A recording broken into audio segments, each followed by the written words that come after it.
Okay, hey guys, X here, and today we're going to be doing the Infinity War review. So this is my fourth recording of it. Might not be the best, but because previous three have failed in some aspect, so we're going to do it again. Okay, so this review will be two simple parts. First one is the movie review. We'll give a general rating for the movie, strengths, criticisms, standout actors. The next section is a bit more fun. It'll be the scene breakdown plus any Easter eggs. The scene breakdown itself won't be too in-depth. Obviously, you can find these guides online. I'll just be briefly talking about the scene and all the cool Easter eggs inside, as this movie is littered with them. Okay, so hopping straight into the movie review. The general rating for the movie is an 8.5 out of 10, so it's a pretty solid film. A slightly longer runtime, however, would have helped to flesh things out better and help to pace the end of the movie. The end of the movie, obviously, ending with a snap, is very shocking and dramatic, and many characters died there. I think 11 in total died in those 5-10 minutes. So I feel that more runtime, maybe 5 minutes on there, could have helped. So it's 5 minutes throughout the film with some deleted scenes for character development, such as between Black Widow and Hulk. Yeah, that's the main one. Okay, so it wasn't really a problem of plot holes. The plot generally is quite solid, but I feel that for certain aspects of the film, better plot points could have been chosen. Additionally, the movie is quite high stakes, but scenes like the Battle of Wakanda don't feel that high stakes. You don't really think that anyone is going to die in the siege of Wakanda, and it could have been improved by having a few shots following civilians evacuating from Wakanda upon T'Challa's order, instead of just having the camera focus on the heroes. To understand how it fully affects the world, that was recently just fleshed out in Black Panther, which was extremely positively received by the public.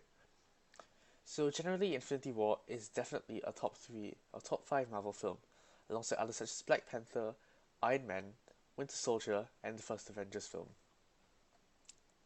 So this movie definitely has its strengths.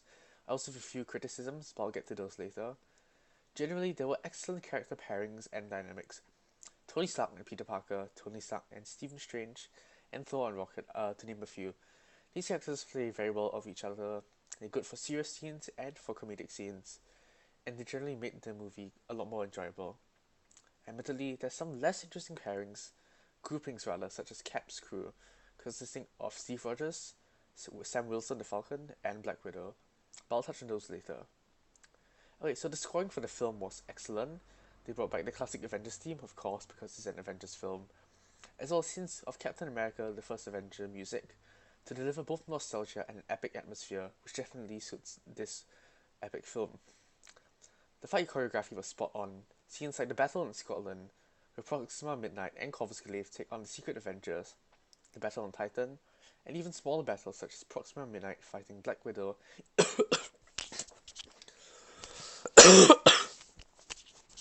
and Okoye, Wakanda, just helped to deliver with the excellent choreography. Sorry about that. The movie also delivered on many epic scenes. Thor's arrival in Wakanda after forging Stormbreaker, Iron Man vs Thanos, Doctor Strange vs Thanos, the siege on Wakanda, and the final showdown between Captain America and Thanos, just to name a few. There was a good balance of comedy and seriousness in this film. Infinity War was marketed as one of the darkest Marvel movies of all time, and it definitely delivered this aspect, with many shocking moments, and even though there was some humor, it was generally balanced out by the overarching sinister theme.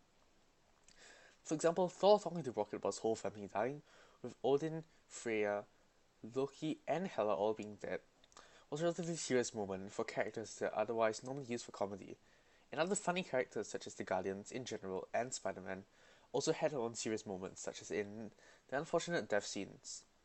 Fortunately, this is balanced out between good comedy between the character pairings I mentioned earlier, especially between Doctor Strange and Tony Stark while they're still in New York. The cinematography and camera work is excellent, even in simpler scenes like the continuous camera shot of Tony Stark and Doctor Strange exiting the Sanctum on Earth. So from that perspective, you can only see what the civilians see and what the heroes see when you put into their shoes.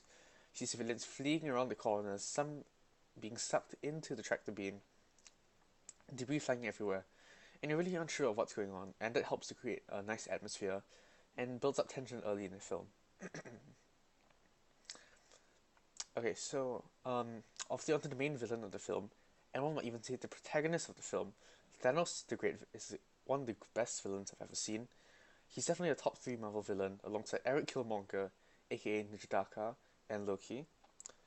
We can sympathize with Thanos in some sense, and his motives are clearly defined and potentially justifiable. They're more than just conquer the universe, and he's definitely more than a one-dimensional, power-hungry villain, such as Malekith. He goes about tasks with a resigned sadness, rather than a joy to destroy half the life in the universe, seeming to view it as his duty rather than something he just wants to do for fun. And this really makes him a compelling character, who I definitely enjoyed watching. So, Marvel movies have often been criticized for not having immediate consequences to drastic things that they do. For example, the Avengers and other heroes have destroyed multiple cities over the many years. Thor in Thor: The Dark World, the Avengers in both Avengers and Age of Ultron, and even Captain America with the three helicarriers crashing in the Winter Soldier.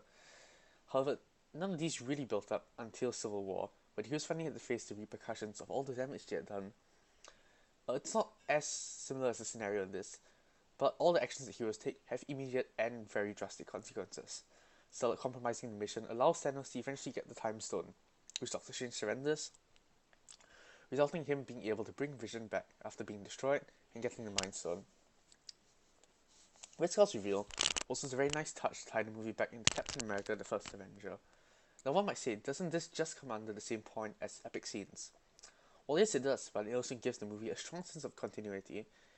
Infinity War has been built up to over the last 10 years and the previous 18 movies before this.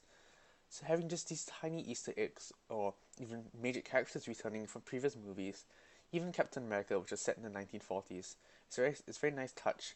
It helps to fuse the whole MCU together as it culminates in this wonderful film. I do have my criticisms for this film.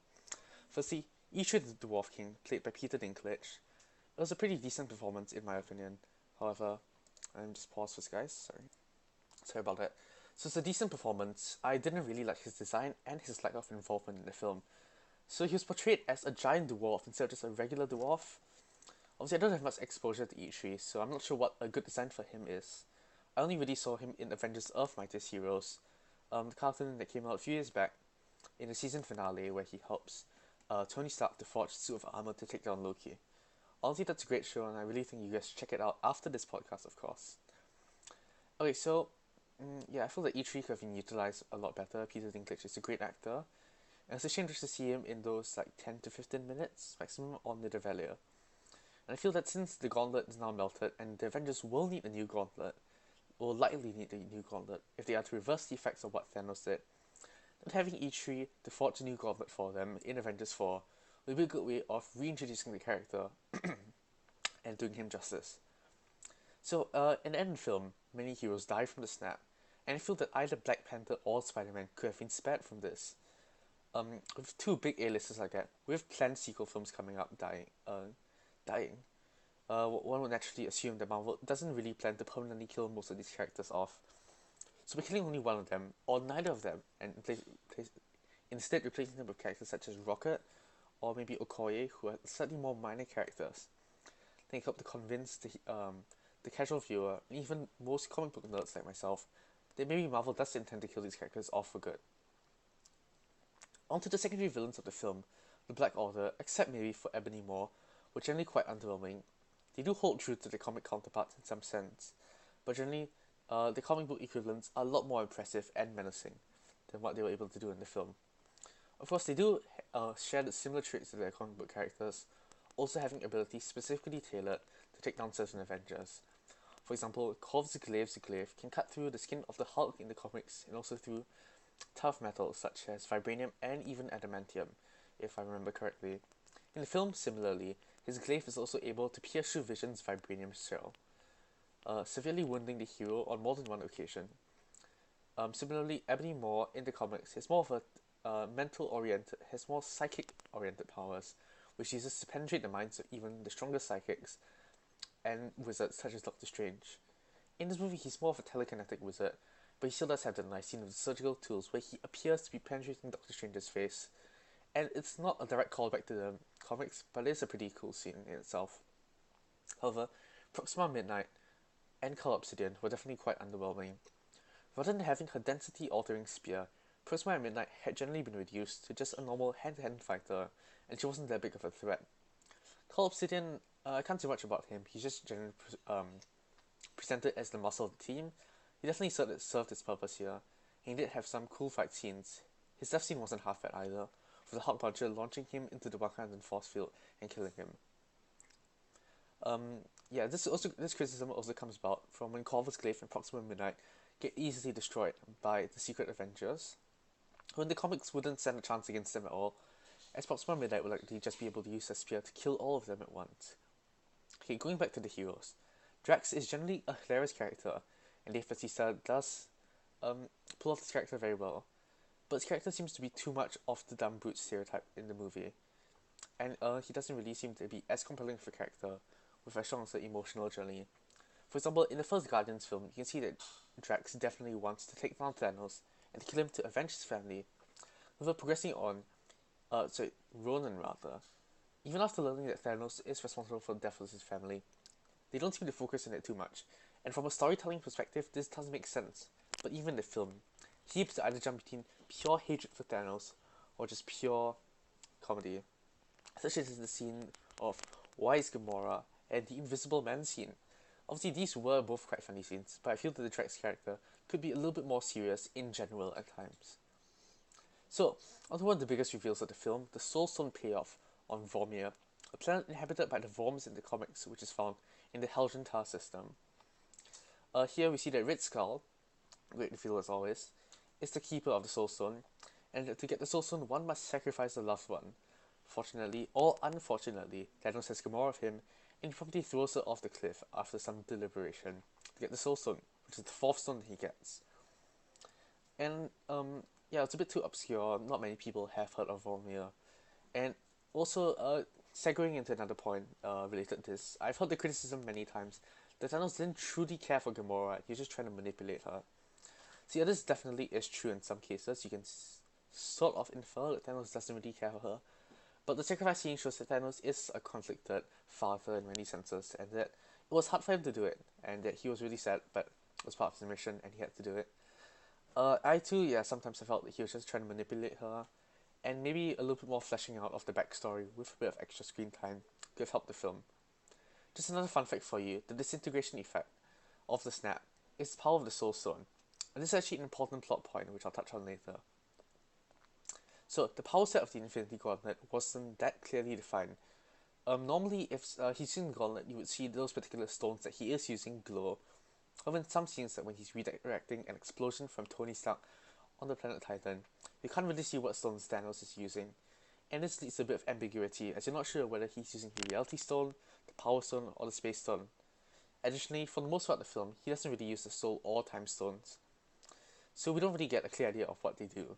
And hopefully that Avengers 4 will be able to build on their unique power kits. Okay, so the Secret Avengers, Captain America, or rather Steve Rogers, Sam Wilson, and Natasha Romanoff, were generally quite underutilized, with Cap only having 6+ minutes of screen time, and that was the most. Falcon had the least, but given that he died, I don't think we'll be seeing much of him during Avengers 4, until the heroes are probably brought back from the snap. Fortunately though, Cap and Widow are confirmed to have bigger roles in Avengers 4. So this could be useful for closing out the character arcs over the past few years. Okay, on to the last topic, which is for this section, which is the standout actors. Definitely Robert Downey Jr., the founding father of the MCU as Tony Stark. Great performance, and you really get to see how his character has matured and grown over the past 10 years. Benedict Cumberbatch as Stephen Strange, another outstanding actor with an excellent performance. And you just really get to see his martial magic. He's a very fun character, very visually interesting.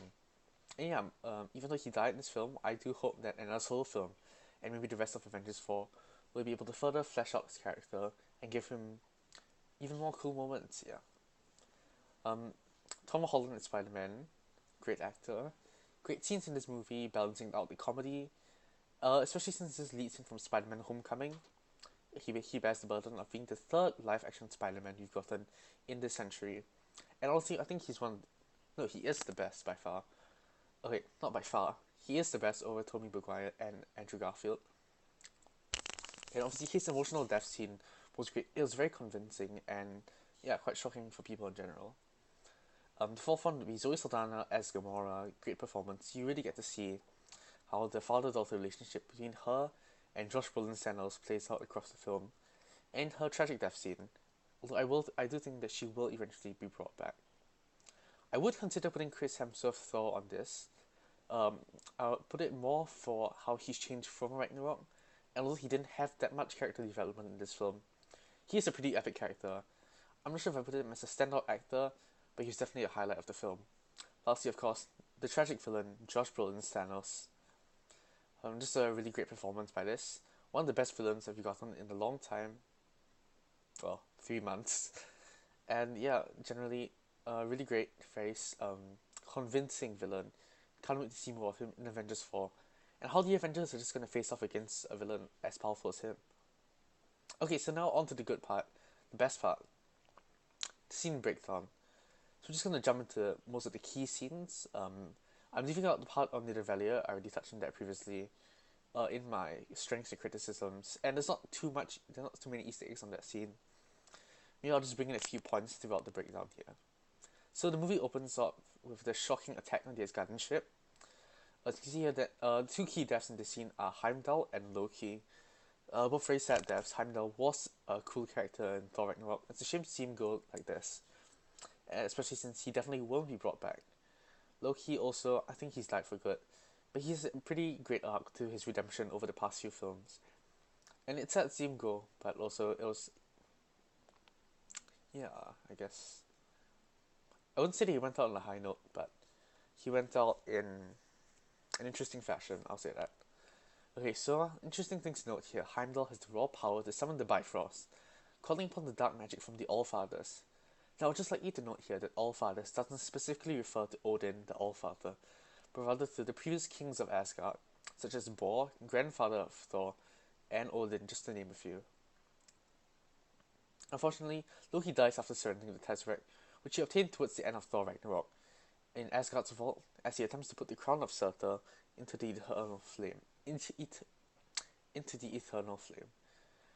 Honestly, this death was a bit underwhelming, given his versatile power set, consisting of telekinesis, general magic, and frost attacks due to his origin as a frost giant, which he could have used against Thanos. Instead, he just chose to try and stab him, and his hand was frozen by the Mad Titan, and he was choked to death. However, Loki's We Have a Hotline also helps to lessen the blow of the scene. It's a nice callback to Tony Stark's line, identical line in The Avengers when he's talking to Loki in Stark Tower. It also shows how his character has come full circle, from a crooked villain to a tragic hero. I've used the word tragic way too many times in this video. I'm gonna try not to, but my improv is pretty bad, I guess.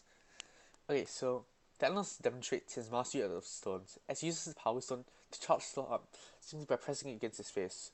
He also then infuses his ship with explosive power, causing it to blow up not long after. Ebony Maw also demonstrates his telekinesis, which I touched on earlier, as he wraps up Thor. This is all a case of a scene from the movie being flipped left to right.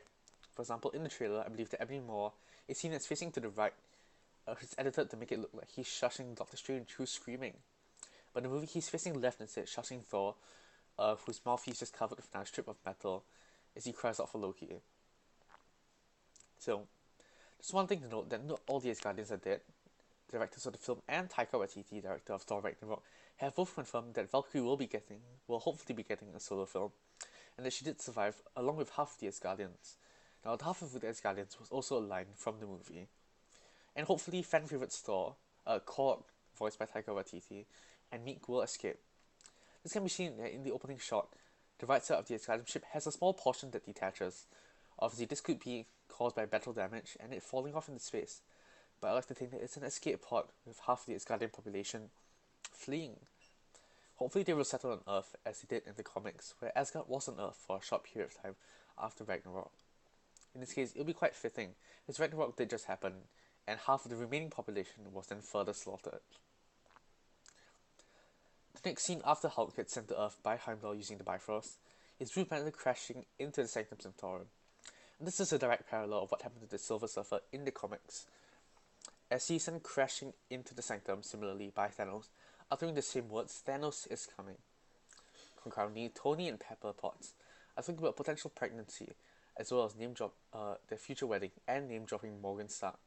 In the comics, Morgan Stark is Tony Stark's uncle, brother of Howard Stark, his father. He has the same rich billionaire background, But due to him being a heavy gambler, he was even willing to sell his own family out to pay out his gambling debts. He's seen as a minor villain, and Tony Stark did forgive him. But he's not that interesting as a character, so it's understandable that we haven't seen him around for a long time, and most people probably wouldn't have heard of him. The Cauldron of the Cosmos that Tony Stark leans on in the Sanctum is an artifact used by Doctor Strange in the comics to view different realities and timelines. Now you might say that this does sound similar to what the Time Stone does, where Doctor Strange looks into the future. It's slightly different, but honestly I think that the Cauldron of the Cosmos is just going to be a one-off artifact, and it's unlikely that we see it even in a potentially future Doctor Strange sequel. The balloon animal joke, as well as the kids' parties joke, is a reference to Benedict Cumberbatch appearing as Doctor Strange on Jimmy Kimmel, where he had to do a skit, if I'm not wrong. Yeah, he did a skit where he was making balloon animals for kids, and yeah, this is pretty funny. You can go check it out. I'll include the link in the description. Ebony Maw and Carl Obsidian then arrive on Earth on what I'm calling a Q ship. They haven't been given official names, they're rings. I think they have a part that makes it look like a Q. And yeah, it's just a pretty interesting scene. Doctor Strange showcases his increased mastery of spells, making sigils, shields, and showing his mastery of portals to redeflect debris thrown at him by Ebony Maw. Tony Stark also showcases his new bleeding edge armor, made of nanobots that just forms around him from an arc reactor on his chest and builds his outfit. This is the Mark 48 or 49 in the movie, depending if you count the new Hulkbuster as the Mark 48. But in the comics, it's the Mark 37. Furthermore, in the comics, it's also made of nanomachines that can be commanded to turn into any type of structure, be it clothes, armor, weapons, and even other objects separately. However, in the comics, these also augment his intelligence and give him superhuman level multitasking. Furthermore, it can be observed that when Tony Stark taps his arc reactor twice to channel the formation of bleeding edge armor, his jacket the endo, I'm not sure it's called endo exosuit around him. I'm going to call it an exosuit around him. Then straightens up, which I assume shows that the nanobots are going into his clothing to strengthen out the armor. I'm not so sure about this, and maybe I'll do it in a separate video just so I can do a bit more research on this. So following which, Doctor Strange is abducted, taken to space by Ebony Maw, who then promptly flees on a Q ship. So on the ship, Ebony Maw uses surgical tools to torture and try to get the Mind Stone from Doctor Strange. So using his mind-penetrating powers from the comics, where he's able to get into the minds of even Doctor Strange, the Sorcerer Supreme. The aliens referenced by Spider-Man in how they're going to kill Ebony Maw is also a callback to the Empire Strikes Back line in Civil War, where he tries to take down Giant Man. Yeah. The Iron Spider suit given to Peter Parker in space that emerges around his current Spider-Man suit was given to Spider-Man in Civil War in the comics. There's also another scene that's changed here from the trailer.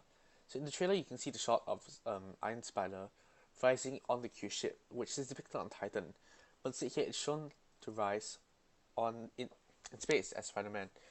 Well, that's why he gets a suit. So it's just a nice little change to help properly fit the continuity of the film slightly better, and to make it more practical of why Spider-Man is in space, and with the Iron Spider suit. So just two fun facts for you. The purpose of Karen, Spider-Man's AI, is to give Spider-Man the classic comic trait of talking to himself.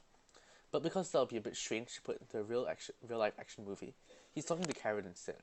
Furthermore, his eyes being able to shrink and grow gives him more expression and allows him to emote better.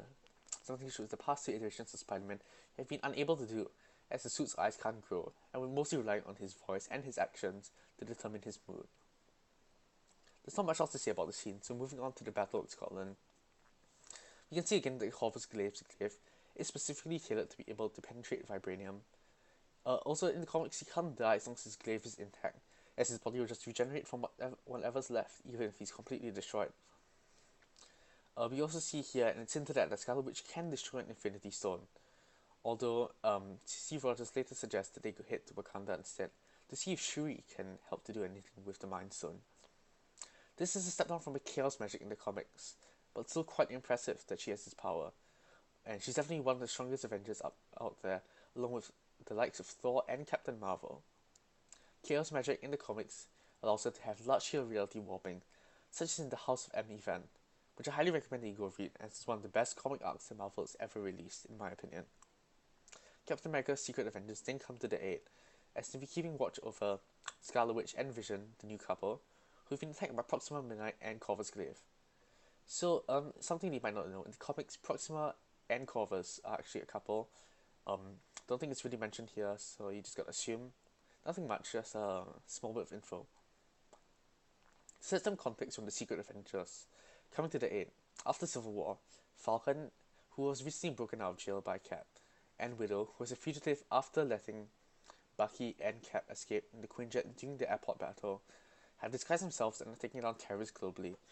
Obviously, that was keeping in track with the allies which they made during Civil War, as well as Vision, since he's more of a neutral party, and he doesn't really antagonize them as much as Tony Stark did in the movie. Contrary to popular belief, Captain America does not go by Nomad in this movie, just Steve Rogers, as he dropped the colors of America.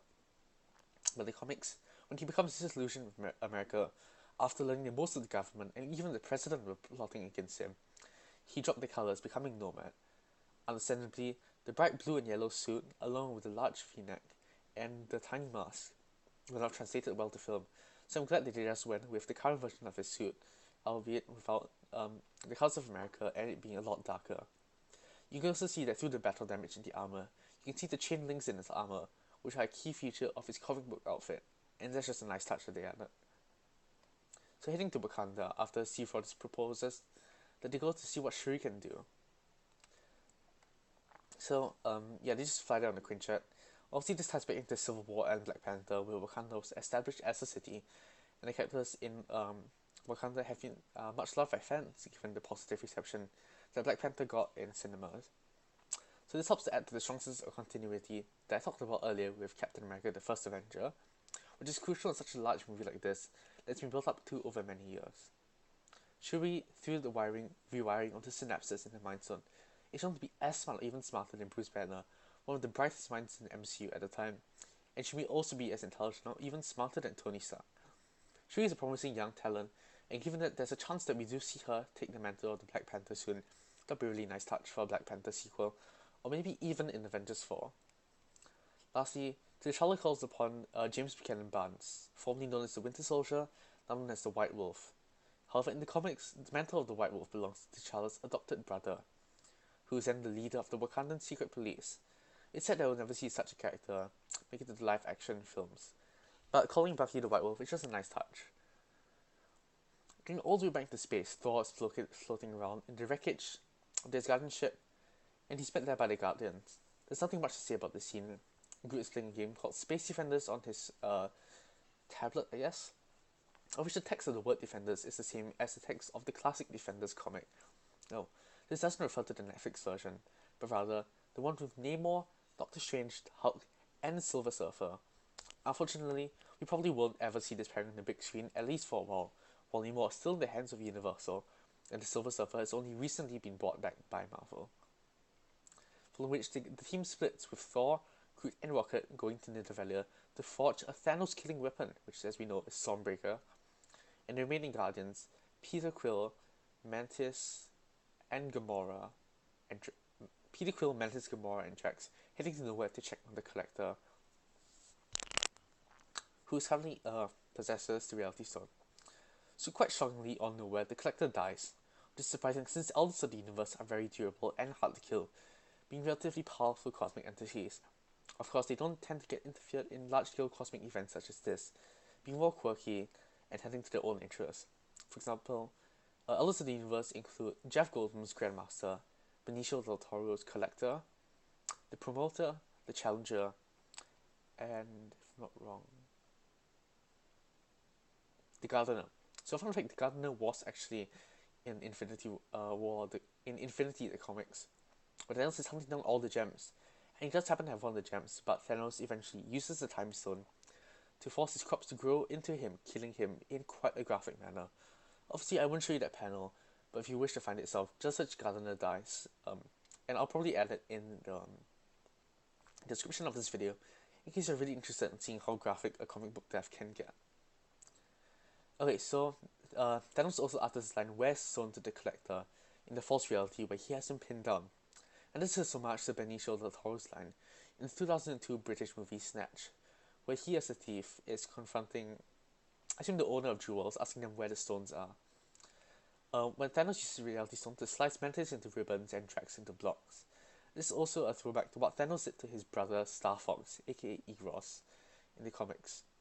I realized I just say aka out loud, and I should probably just hit also known as. But you know what? It doesn't really matter. Okay, so the bubbles. So upon realizing that he will have to kill Gamora to prevent her from disclosing the location of the Soul Stone to Thanos, Peter Quill finally decides to shoot her. Unfortunately, his blaster shot turns the bubbles. I'm not sure this is a reference, but in the game Marvel vs. Capcom 2, Thanos' attacks have bubble particle effects behind them, and it is just a neat touch. The Blue Man from Arrested Development, a show done by the Russos, is also seen in one of the collector's chambers, showing that the Russos really just love adding tiny Easter eggs from a multitude of shows, including theirs, into the movie.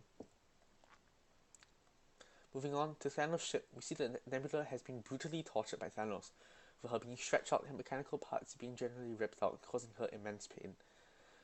However, this is less graphic than Nebula's torture in the comics, as Thanos basically murders her violently and turns her into a zombie-like creature. This prompts Gamora, however, to disclose the location of the Soul Stone, which is on Vormir. Nothing much to say here that I haven't said before. Red Skull returns as the protector of the Soul Stone, this time not played by Hugo Weaving, as was in Captain America: The First Avenger, due to Hugo Weaving not liking the prosthetics he had to apply for the Red Skull character. I can't remember what the name of the current actor playing him is. Obviously, I think he was from The Walking Dead, if I'm not wrong. And also, Red Skull does have a cloak around, which initially led me to believe that he was in fact Lady Death. Obviously, this is not the case, and the writers have said that Lady Death will not appear as she is no longer a motivation for Thanos to wish to wipe out half the life in the universe. This leads to the tragic death of Gamora, where she's thrown off the cliff by Thanos, but I highly doubt that she's permanently dead. Said she's probably trapped inside the Soul Stone, as she was the sacrifice offered. And I theorize that she'll return in time for Guardians of the Galaxy Volume 3, unless it does prove to be a prequel, and Gamora does die for good. Lastly, to fit the Thanos theory, which suggests that each letter in Thanos' name corresponds to the location of an Infinity Stone, the H could stand for the Helgentar system, where the planet Vormir is located. So, to recap on this theory, T stands for Tesseract, which is where the Space Stone was. H stands for Helgentar, the Helgentar system, where the Soul Stone is. The Tesseract obviously being the Space Stone, which sounds quite early in the film. A for the Ether, aka the Reality Stone, was in the Thor: The Dark World and was in the possession of the collector until he was killed.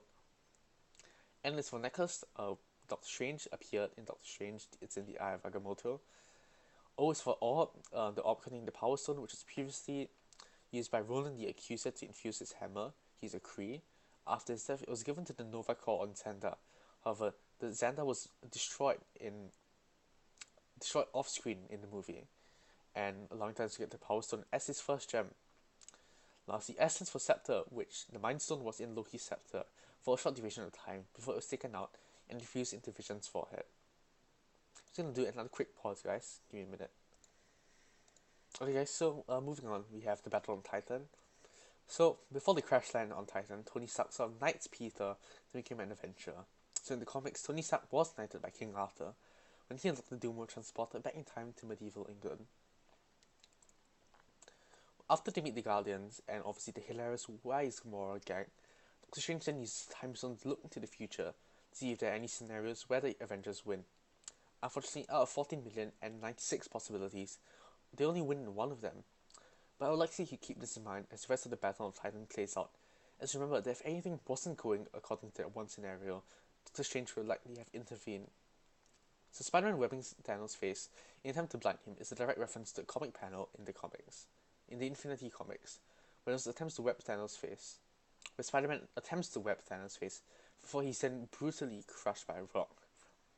Doctor Strange further showcases his magic mastery, using the Crimson Bands of Cyttorak on Thanos' right arm to try and restrain him so that he can get the gauntlet off. The Crimson Bands of Cyttorak are the darker red bands used by Doctor Strange, and not the one where he multiplies and each of them shoots out a separate band. This is another cool effect, and although I haven't been able to find the name of it, it's a neat multiplying trick, and I hope that when Doctor Strange does return for future films, they'll be able to see more of his magic arsenal. Lastly, the gauntlet unfortunately stays on and Peter Quill compromises the mission, as well as Doctor Strange has to surrender the Time Stone, But you just need to remember that all of these are part of the scenario where the heroes eventually do win. People have often criticized Peter Quill for his impulsive decision to shoot Thanos and compromise the mission. However, you need to remember that Peter Quill has lost so much over the past few films. He lost his mother when he was 10 to a tumor implanted in the head by Ego the Living Planet. He lost his adoptive father Yondu when he sacrificed himself to save him. He had to kill his own father, Ego the Living Planet.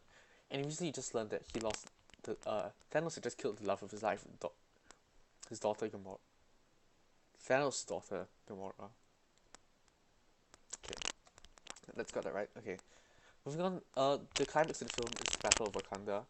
So obviously the Outriders, the four-limbed beasts, are used to assault Wakanda. So previous criticisms of large army swarm groups, such as the Ultron drones, the Chitauri, and even the Paravians from Justice League, although we don't talk about those, is that they're too disposable and they're just used to showcase the might of the heroes and for epic fight scenes. However, the Outriders help to break this mold, as their disposability is the key for them to break through the Wakandan force field, them forcing their way through at any cost, even losing their limbs and being sliced in half by the powerful energy barrier. This eventually prompts T'Challa to bring down Barrier 7B, or was it 7D, allowing a narrow opening for the Outriders to force their way through. The heroes to put up a valiant fight, with the Hulkmaster, the Jabawi, the Balder tribe, the Dora Milaje, and many heroes coming to the fight to make their final stand to keep them away from Vision as Shuri attempts to remove the Mind Stone from him. Eventually, the heroes do manage to just force the Outriders back somewhat and kill Proxima Midnight and Carl Obsidian and Corvus Glaive. However, by this time, Thanos has won the fight in Titan and arrives with 5 Infinity Stones. He's easily able to dispatch most of the heroes, facing Hulkbuster through him into a rock, crumpling the armor of War Machine, causing Falcon to sink, and just easily destroying the other heroes using the Power Stone and the Space Stone. Captain America is the second last one to be able to put up a fight, with one of the most epic scenes of the film being him using his sheer might just to hold Thanos' one arm up.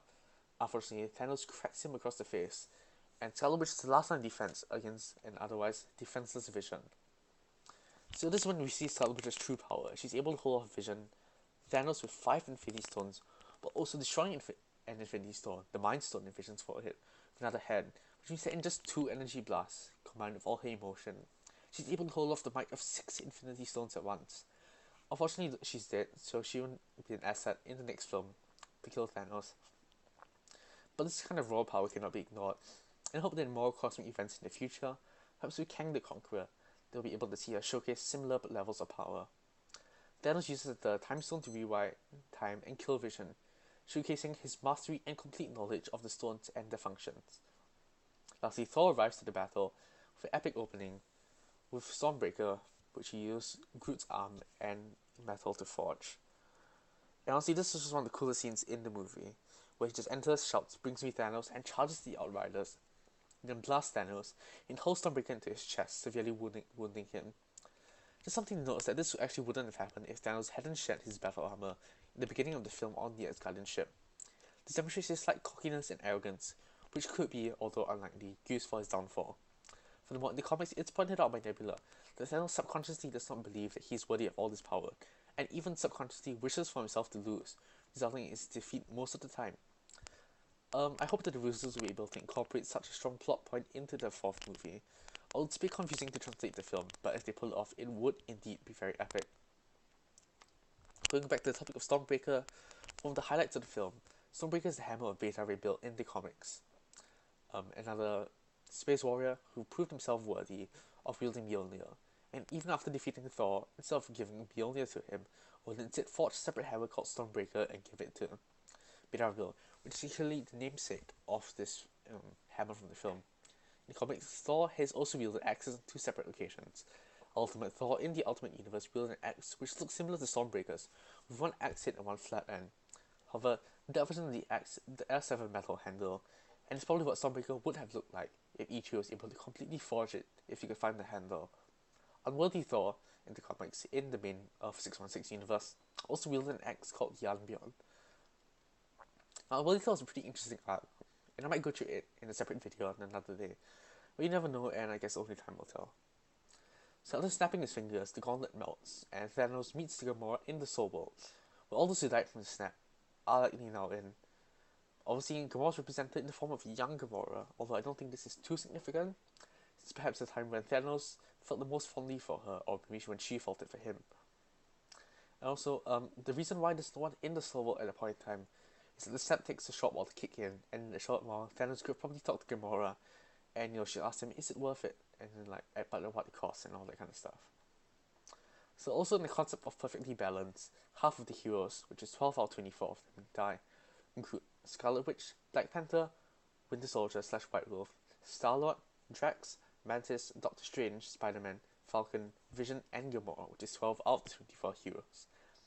Technically, the original 6 Avengers, consisting of Hawkeye, who we didn't see in the film, Black Widow, Iron Man, Hulk, Thor, and Captain America are all left behind for the final showdown against Thanos in the next film.